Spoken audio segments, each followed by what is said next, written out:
భారతదేశపు ఆత్మ గ్రామాల్లో ఉంది అన్నారు మహాత్మా గాంధీ. అది ఆయనకున్న ఆశయమో అప్పటికున్న సత్యమో తెలియదు. ఎందుకంటే దేశంలో ఇప్పటికీ చాలా గ్రామాల్లో జరిగే మారణ హోమాలు యుద్ధభూముల్ని మరపిస్తుంటాయి. అలాంటి ఒక యుద్ధభూమి అనంతపురం.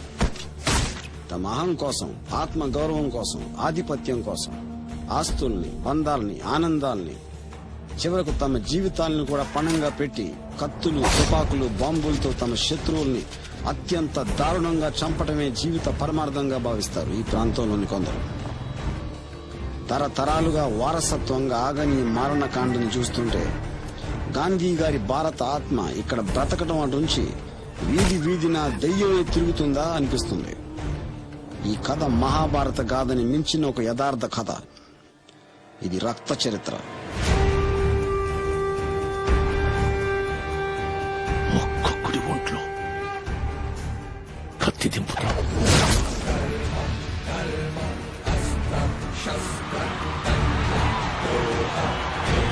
నీ గురించి చాలా విన్నాను.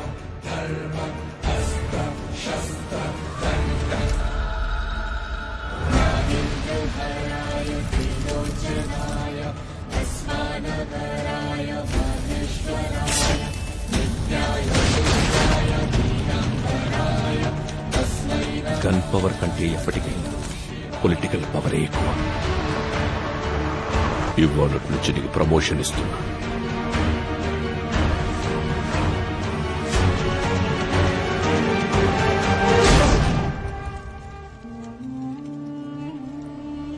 ఏనుగు చీమని తొక్కితే చీమ చావదు, దాన్ని నలిపి చంపాలి.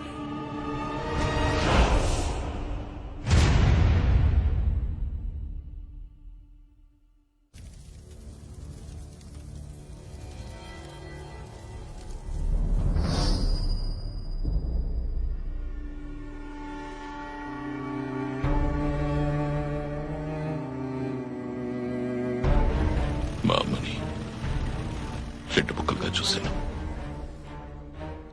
పూర్తిగా కాలిపోయిన చెల్లెల్ని తన లాకెట్ చూసి గుర్తుపట్టాల్సి వచ్చింది. నా తమ్ముడి శవం కూడా కనిపించలేదు, ముక్కలైపోయింది. నా ఈ కుటుంబాన్ని కాపాడుకోవడం కోసం నేను నా పక్కని వదిలిపెట్టాను. వాడు అదే కుటుంబాన్ని లేకుండా చేశాడు. ఇక నాకు మిగిలింది తాగి.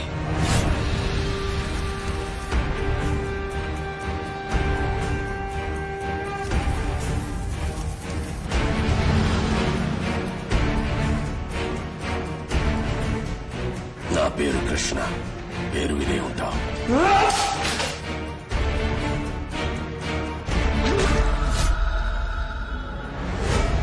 ముందు వాడిని రాజకీయంగా ఓడించాలి, ఆ తర్వాత చెప్పాలి.